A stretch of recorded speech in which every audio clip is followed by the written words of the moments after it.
Welcome to the Voices for Voices podcast, sponsored by Redwood Living. Thank you for joining us today. I am Justin Allen Hayes, founder and executive director of Voices for Voices, host, and humanitarian. You can learn more about Voices for Voices on our Instagram, Facebook, and YouTube channel at Voices for Voices, and also on our website, voicesforvoices.org. Voices for Voices is a 501c3 nonprofit charity organization that survives solely on donations. So if you're able to, please consider heading over to voicesforvoices.org to help us continue our mission and the goal and dream of mine to help 3 billion people over the course of my lifetime and beyond. Or you can also send a donation to the mailing address of Voices for Voices at 2388 Beckett Circle, Stow, Ohio 44224. Or we're also on the Cash App at Voices for Voices. Are you or somebody you know looking for a volunteer opportunity? If so, please reach out to us today via email at president@voicesforvoices.org. Now, I founded Voices for Voices to provide a platform for folks to share their stories with others as we work to break the stigma around mental health, accessibility, and disabilities, while also helping people get the help they need and helping them also prepare or transition into the workforce with the Voices for Voices Career Center, where we connect talent with opportunity for both job seekers and employers alike, from coast to coast and in every industry and job level. And who can forget about merchandise? The Voices for Voices merchandise shop is finally up and running at voicesforvoices.org/shop, where shipping is always free, and again, all donations are 100% tax deductible. So we are very excited for today's guest. Today's guest is the founding rector of American University, Kyiv. He's also the professor of economics at Case Western Reserve and the co-chair of Ukrainian American House. Please join me in welcoming to the show Mr. Roman Sheremeta. Thank you for joining us. Well, thank you for having me. Absolutely. So for our audience, we'll get to kind of present state, but maybe we could turn back the clock to last February when you started to receive word from friends, family, colleagues in Ukraine, and then how the unfortunate atrocities and the things that are happening, what made you want to get involved in a big way. Yeah, so just to start this, I want to let you know, and just the listeners to put themselves in my shoes. So it's the end of 2021. I was approached by an enthusiastic team of leaders who wanted to open American University in Kyiv. And I started the conversations with my dean, with my provost, the president of Case Western, and they gave me permission to take a leave of absence so that I can work with this team to open American University in Kyiv. This is all prior to the war. So I moved to Kyiv and I started going back and forth, found an apartment, and in 2022, on February 23rd, I was still in Kyiv. Okay. So I took the last flight out of Kyiv, literally it was the flight before the last. There were 2 flights, and I took the flight before the last to Istanbul. Okay. And then from there, I flew to the United States in the morning, and then in the evening, I already found that Russia has launched the full-scale invasion of Ukraine, and so city where I was stationed in Kyiv was already surrounded. It was a devastating moment for me because I did not believe that this war would start. I actually, that same day, I believe I was giving an interview. It was either Fox or CBS, and I was telling them that I don't believe that Russia is going to make such a stupid move as to attack Ukraine because they will never be able to win this war.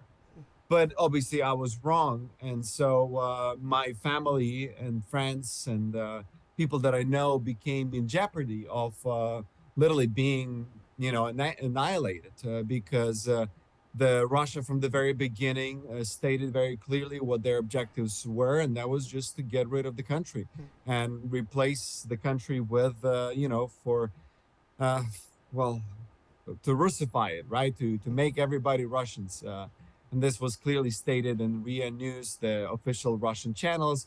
Putin mentioned that many times, despite all of the false narratives that they were trying to portray. I knew that the real danger was that, my family, my relatives, or everybody at risk, because they were fairly active Ukrainian citizens. And so that's the first target for the Russians who were capturing more and more territory of Ukraine. So obviously, as a individual human being, first of all, who was helping Ukraine in the first place, and just seeing this injustice being done, I couldn't stay idle, and so and I was working still on opening and working to build American University in Kyiv, but obviously we had to switch to more online format and do our work remotely. But meanwhile, I also became a co-chair of Ukrainian American House, which basically a humanitarian NGO organization that has been funneling and bringing help to Ukrainian people. I've brought help individually to the front line, to the hospitals. I've been many times since Kyiv was liberated. I've been back to Ukraine many times and continue to do so. In fact, I'll be going in 2 weeks. And just last week I was in Ukraine. So my life is now split in these two worlds. I'm right now in peaceful, wonderful Cleveland, Ohio. And 2 weeks from now, I hope that I will be in a more peaceful Ukraine. But again, that's something I cannot predict because Russia can launch rockets even at Kyiv at any given time, and so you can hear explosions in a distance. So that's the world that I live right now, and I'm really grateful for everyone who didn't stay idly back, and instead they basically did everything they could to help the people in any manner. Somebody donated some money, somebody went and did some volunteering work, somebody sent a letter to the congressman or to the governor or to the senator. I mean, every single thing, and somebody just raised their voice, which is already a big effort. So to those of you who are with us in this fight for freedom, democracy, and justice, I want to thank you. You're welcome. And what you're doing, yeah, you're a true humanitarian. I try to be in what I do, but you are a true humanitarian, helping in so many fronts. If you could give a little bit of maybe the emotional side of being in a country that is, like you said, at any given moment with the drones, and that could be bombed, and friends and family, and the trauma that goes on, and the life that we have here in the United States, and Cleveland, and Hudson, and Stow, where we're filming. We're lucky in that we don't have to worry as much about those types of things. Could you maybe address that a little bit? Yeah, so life is very different when you watch something on a TV, and it's devastating, and you see the destroyed buildings, homes, people, lives. But as soon as you move and you come to Ukraine and you see that air raid siren that is go off and basically notifying you that the missiles are flying in your direction, and in half an hour there could be an impact if the air defense systems are not going to take it down, you actually watch the clock. If you sit in the office and you sit next to the window, you're just watch outside your window right now where you're sitting, and you're thinking, wow, this is peaceful. Doesn't matter what the weather is, but it's just, you're not expecting that something is going to explode and your window is going to blow out and hit your face. And so in that moment, you actually subconsciously start worrying, and you move to the middle of the house because that's probably a safer place. And if you can go to the basement, my dad celebrated his birthday in the basement in 2022. This year he actually celebrated it in his on the first floor of his house. So it was but again, it was a very different world, and very taxing on your brain. So you think you're constantly under this pressure that something can happen, and so that definitely impacts your psychological well-being, and the amount of the PTSD that will come not only from the soldiers but also from the regular citizens is incredible. And so this is in itself is going to be a huge humanitarian catastrophe. And the project for the world to help out is just how to deal with this much emotional trauma. I mean, to be honest, personally, for the first 2 weeks, I was depressed. I was really depressed. I didn't want to do anything, and sometimes it still hits me. Like I think about some things, and it's just like it does hit you quite a lot. And so, the way that I found to the way to deal with this is by actually helping other people. It's probably one of the most effective strategy that you find that, hey, you're not alone. A lot of people struggle in this world, and some struggle way more than you do. So you should be grateful for what you have. And if you can help somebody to alleviate their pain in any way possible, that's the way to go. And so, I found that for myself to be a very strong and effective coping strategy. So part of, I mean, I'll tell you as is, part of that humanitarian effort came as a sort of selfish desire to just do something and feel better about myself, because I would not be able to live with myself if I didn't do anything. So um, the interesting thing, another interesting thing, is the resilience of people, and just the resilience of human mind. Is you look at people today who have been living in these sort of conditions for so long, it's very interesting to observe that they have learned how to adapt. You go to Kyiv, and I'll be there in 2 weeks, and I'll tell you what I'll see. I'll see streets full of people. I'll see coffee shops open. I see people hanging out and walking on the street, and somebody will say, well, how is that possible? Why they are all not on the front line? Well, because there's no need for everybody to be in the front line, at least at the current stage. And, there's a rotation, military rotation. They have enough people on the front line to stop the Russian advancements, which they've been able to do. Not only that, but also do the counteroffensives. And then at the same time, you need to be able to continue to live even despite the war. And so you need to also be able to build the economy and have economic dealings, because without that, there is no economy. Without economy, there is no defense sector. You won't be able to sustain the defense of Ukraine. So this is how it is right now, and it's a really, really resilient nation. What I found about Ukrainians. Absolutely. And you yourself, you're Ukrainian, right? So uh, you're not an outsider per se. Right. Yeah. But you have to realize that most of my kind of conscious life, I did live in the United States. So I was born in Ukraine, and I moved here when I was 20. Okay. And so for 20 years, I lived in the United States. I'm a citizen of the U.S. So, but yes, of course. I mean, Ukraine, and my parents are still in Ukraine. My brother is in Ukraine. My uncles, my aunt. So basically, everybody are there. What's besides wanting peace and Russia out and all the territory to be where it belongs with Ukraine, what do people, citizens of Ukraine, what do they want to, besides all the military needs and wants, what type of message do they want to send? Because I get and have gotten the sense that, like you mentioned, very strong, resilient people that really are looking at some obviously war crimes, but looking at some awful scenes, and they're able, like you said, they're able to compartmentalize that a little bit and go on the best that they can. Yeah, so that's the question that comes to the values, right? So what are the values that which you want to build your life, and what's the most important things for you, right? So that's how we were built as a nation. I mean, by Americans. We have in the Constitution and the Declaration of Independence, everywhere, right? The life, liberty, pursuit of happiness. Those are sort of the things that we really value, the individual choice, people to have freedoms to choose. And so for Ukraine today, the most important value is freedom, right? It is what they have been fighting for 300 years more. So people who probably not that very familiar with the Russia-Ukrainian relationship, this is not war that happened out of the blue. Russia has been trying to conquer Ukraine for 300 years.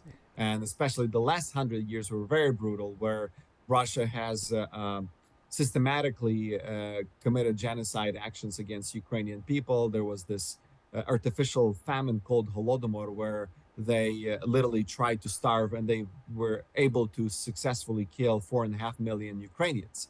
So this is just from starvation, and it happened in 1932. It was right now pretty much most civilized countries have acknowledged that as a genocide action of the Soviet Union at that time, which was primarily Russia-driven, Russian Empire, right? And so basically that fight for freedom, we are different people, very different. We have very different values. We value individualism, we value freedom, we value things that are very aligned with the typical American worldview, and so that's why for us America is such a big partner, and European countries, but very specifically America in its fight for its own independence. Of course, it was 250 years ago, but today that's what Ukraine is going through. And so that is what Ukrainian people want most of all. It's like, give me liberty or give me death, right? So that's sort of the stance that Ukrainians are taking today. Now, that being said, of course, we want peace. I mean, don't get me wrong, everybody wants peace, but it cannot come at the expense of losing your liberty. It cannot come at the expense at allowing Russians to commit genocide on the territories that they already captured. Because what will happen, they already have, I mean, trust me, this is not propaganda. This is first-hand account. I know people who have been captured and been in Russian prison camps. I've personally spoken to the eyewitnesses, and I've heard things that I'm probably not even going to say here on the station, because it's a traumatic. It's not going to allow you to sleep. And so and that's what's happening right now on the captured territories. The amount of torture and the things that Ukrainian people are going through is just horrific, and we cannot allow that to happen, especially in the 21st century. So that negotiation, that peace cannot come at any price. If it's at the cost of liberty and freedom, that's not a peace.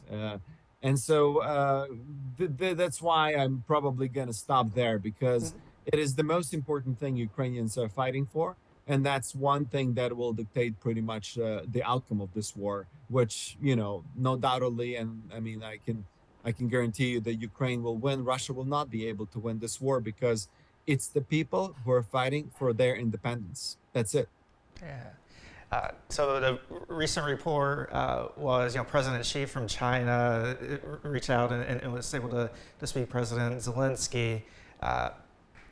How do you think China's influence, because I said there's mixed views about them and wanting to help and who they're really trying to support, trying to be that global leader. What's kind of your viewpoint on that? Yeah, so China is taking a very safe position. They're trying to basically be friends to both sides. On the one hand, they cannot, they cannot support Russia openly, because that will trigger the Western response, and they cannot lose West as its base for products, for markets, for investments. So that's not a possibility. Now, at the same time, China is trying to make sure that they make a good deal with Russia, because it's an opportunity. Russia is giving them very cheap resources, and they can make a lot of money because of this. Russia doesn't have a market for its oil and gas anymore. At least it shrinks substantially. Yesterday I was talking to a German consular in Miami, and he was just saying that, look, Germany is done with Russia for any fossil fuels. They buy zero of them, both on the gas and on the on the natural gas and oil. And you have to understand that historically, Germany had a very close ties with Russia. So Russia lost all of these markets, and so China can profit by creating a market with Russia, and they will do that. And they will do that as long as they are allowed to do that. So that being said, China is trying to play both sides. They are no friends to America by no means. They're no friends to Europe by no means. They are trying to be a separate dominant force in this world. But at the same time, they are deterred by the West, obviously. And so that's why I don't believe that they, for example, will go and actually, supply weapons to Russia. That's not going to happen. But they will not support Ukraine either. And so basically, China is just going to try to see what they can make out of this war that will be to their advantage. And so we, as the West, we have to keep an eye on this, keep a pressure on China, because if China were to make some significant statement in support of Ukraine and against Russia, I think that would be a very important step towards de-escalation and sort of Russia realizing, okay, we're done. There is no hope for us. And we should wrap it up as soon as possible. But as far as it is right now, it's still not possible. Yeah. And pivoting a little bit, but not much, because you were already in the works in 2021, working on the American University in Kyiv. How important, just you personally, is education and teaching and knowledge, and what's kept you, up until this point, having an interest in wanting teaching and influence and positively influence others? No, thank you for this question. No, absolutely. That is such an important point. Is that my life I have dedicated to invest in human capital, to build human capital, to develop human capital. I had a choice in my life, what careers to take, and I've ended up becoming an economist, an educator, a scientist who learns the new ideas, but not just new ideas. I learn new ideas about human behavior. That's really at the core of my research has been. And then slowly I moved more and more into executive roles in education. I was a director for our MBA programs at Case Western at Weatherhood School of Management, where you were very familiar with as an alumni. This has been, sort of a progression in my life, because I do believe that it is through education that we can impact people, change their worldview, their minds. And the most important thing that I can do right now is to train the future leaders of Ukraine. And that's exactly what we are doing with American University Kyiv. We are training the leaders that will be transforming the country, rebuilding the country, moving it in the right direction. And I think that's the most important thing that I can do in my life. Yeah. So how can our audience help Ukraine from whether it's monetary donation, actual aid? What would maybe the individual by themselves, without being part of an organization, what can they do? Can you direct them to some ways? Yeah, so let's go through a couple of the things that we can do personally, and something that I've been doing and I would encourage everyone to do. First of all, it's just standing with Ukraine, just having a support, and not falling for some propaganda narratives that are once you get to know Ukrainians, like me, like anybody else, you'll find that we are not Nazis, that we are not some sort of a corrupt nation. I mean, we are fighting against that. That's why we elected completely new president who came out of nowhere. This guy who had a role of a comedian, because we didn't want to have an old system, corrupt system running our country. So that's why you have to understand that that we are just people who want to be free, have a liberty, our freedom. And so standing with us, that's already speaks volume. Now, you can do that in many ways. You can do it by raising your voice on your own social media, when you talk to people, when you write letters to your congressman and senator, and when the elections come out, you can vote in a particular way that will be aligned with your values. I don't want to compromise those for you. If you are either Republican or Democrat and stand for your values, but in both parties, we have a fairly significant portion parties that are, it's a bipartisan support of Ukraine. And so you can find candidates that still stand for your values, but also support Ukraine and stand against this Russian genocide, which I would never vote for a candidate who doesn't support Ukraine. That already speaks volume for who they are as an individual, because if you see evil and you do nothing about it, well, that speaks volume. I love the quote here by Dietrich Bonhoeffer, a pastor from who stood against Hitler. He said that silence in the face of evil is evil itself. That God will not hold us guiltless if we are silent. Not to speak is to speak. Not to act is to act. And that's sort of the motto for my personal life, is that I see some great injustice being done, and I want to do and say and help in any way possible. So that's one way.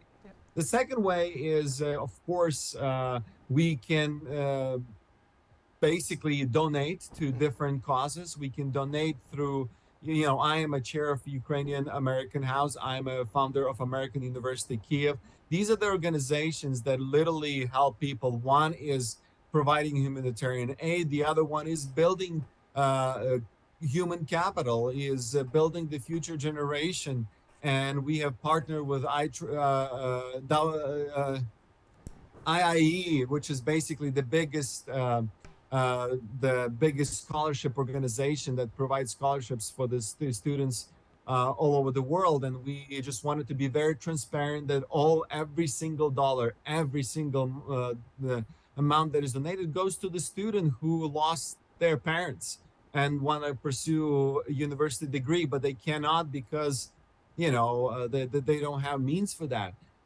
Or veterans, or people that just are not financially capable to get their degrees. And trust me, the price tag on the Ukrainian education is way cheaper than it is at Case Western. So you can for 1 year, less than 1 year tuition, you can get the whole 4 year right at American University Kyiv. So it's a great return on the investment from that perspective. So you can donate. And again, you don't have to be American University Kyiv or Ukrainian American House. It can be some other organization that you trust. I trust these organizations because I'm a part of them. Yeah. So obviously, I know where every dime goes there. And the third thing, of course, if you actually, I'm going to say two more things. But the third thing is that if you wanted to actually do some work on the ground, please get in touch with me. We constantly bring teams to Ukraine. In fact, in 2 weeks, I'm going to be coming with a team of 15 Americans. Those are mostly businessmen and people that actually are trying to help with demining, and AT&T is coming with us. So, but the point is that, you can go and you can do some work on the ground through a Ukrainian American House. Just today, we launched a new initiative where we teach Ukrainian kids English by using the volunteers from the United States. So, hey, this is a great way. You can volunteer to teach English, and then we build a system that allows you to do that. So you can do actually, the manual work on the ground for helping to rebuild Ukraine.